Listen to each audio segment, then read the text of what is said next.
Well, there are probably three if we include the Chinese emigre community itself, but ignoring that, thinking of the larger societies in which those people live. One, at the moment, looks like it's those Buddhist groups. And the question there is, can they make a transition to serving the broader American or European societies, or are they going to remain largely within the ethnic Chinese community or ethnic Taiwanese community?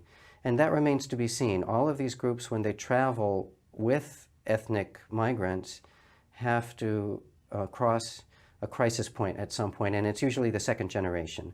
Do we start doing everything in English or not? And they haven't yet reached that transition, and we'll see what happens. It's a real question. Also, the groups currently are led by their original, rather charismatic leaders.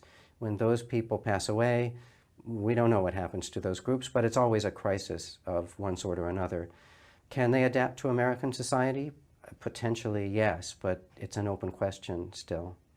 The other kind of influence is what at the moment has been a more New Age kind of thing, as they discuss in that chapter. So there is a lot of picking up, at least of bits and pieces of Taoism, or bits and pieces of theory of yin and yang and five elements and feng shui and all of the divination mechanisms that are related to that, or meditational schemes related to Taoism or broader Chinese society.